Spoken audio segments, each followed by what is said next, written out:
오늘 굉장히 통쾌한 사건이 하나 터졌죠. 이른바 똥군기 응징 사건. 혹시 모르시는 분들을 위해서 짤막하게 요약해보자면 모 대학 13학번 복학생이 17학번한테 인사를 안 했다고 쌍욕을 먹은 겁니다. 그가 13학번 복학생이었다는 걸 알게 된 17학번 학생은 뒤늦게 폭풍 눈물을 흘리면서 사과를 했지만 이미 사건은 일파만파 커져서 정말 수많은 사람들에게 욕을 먹었죠. 이해로도 제 지인인 유정호씨가 똥군기 사건을 제보를 받았다고 합니다. 그래서 똥군기를 잡던 누군가를 가서 응징해버린 건데요. 아무튼 지금 대학 개강이 얼마 안 돼서 그런지 똥군기가 엄청난 이슈입니다. 많은 사람들이 똥군기에 관심을 갖고 있다는 것은 살면서 누구나 한 번쯤 그 똥군기를 경험을 해봤다고 볼 수도 있겠죠. 사실 학교 내 선후배 관계뿐만 아니라 어느 조직에나 그런 똥군기를 잡는 사람들은 꼭 있는 것 같습니다.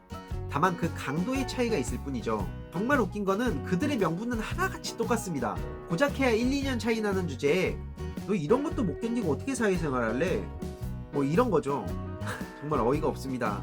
사실 옆에서 이렇게 지켜보면 굉장히 어이가 없고 좀 웃기지만 그걸 안에서 당하고 있는 상황에서는 좀 변화의 목소리를 내기가 굉장히 어렵습니다. 이런 악습은 굉장히 오래전부터 유지되어 온 하나의 전통이나 마찬가지인데요.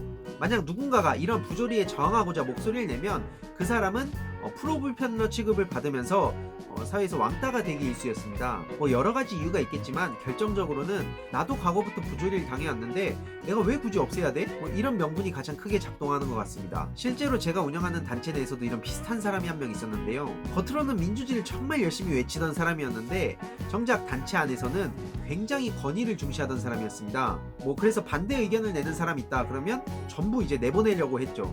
여론이 막 들끓자 어떤 반응을 보였냐면 진짜 어린 것들이 문제야. 아니 나중에 사회생활 어떻게 하려고 저래? 뭐 이런 식으로 말했는데 그때 그 친구 나이가 한 27살이었나? 뭐 지금은 결국에 여론의 문매를 맞고 쫓겨나긴 했지만요. 처음에 제가 놀랐던 것은 그를 옹호하는 사람이 있다는 겁니다. 하지만 알고 보니 대부분 자신도 모르게 세뇌를 당했다던가 아니면 그런 사람이 무서워서 자신의 목소리를 내지 못했다고 하더라고요. 가만 보면 저런 사람들한테는 특징이 있습니다. 항상 권위나 직함을 앞세운다.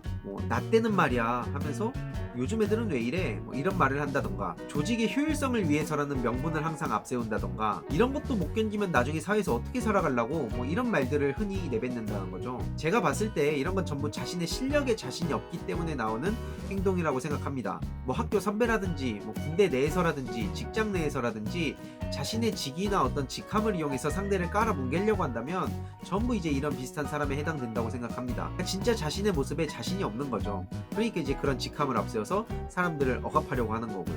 그렇기 때문에 저런 사람들한테 쫄 필요가 전혀 없습니다.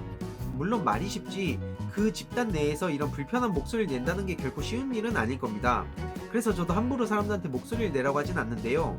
다만 주위에서 누군가가 참다가 이런 불만의 목소리를 낸다면 그 사람을 매도할 게 아니라 그 사람과 함께 편이 돼서 같이 싸워주는 게 필요하겠죠. 이러한 문제들을 통틀어서 미시파시즘이라고 부릅니다. 쉽게 말해 우리 일상 속에 그런 작은 독재가 있다는 뜻인데요. 보통 파시즘 하면 히틀러를 떠올리지만 우리 일상 속에서도 이런 독재가 펼쳐지고 있다는 걸 꼭 아셔야 됩니다. 획일적이고 전체를 위해서 개인을 희생하라 그러고 이제 보통 이런 것들이 다 해당되겠죠. 결국 거대 파시즘을 무너뜨리고 개인이 주체적인 삶을 살기 위해서는 우리 일반인들의 영역에서도 부단한 노력이 필요합니다. 이런 일상 속 작은 변화가 결국엔 사회 변화까지 연결된다는 점을 꼭 기억하셨으면 좋겠어요.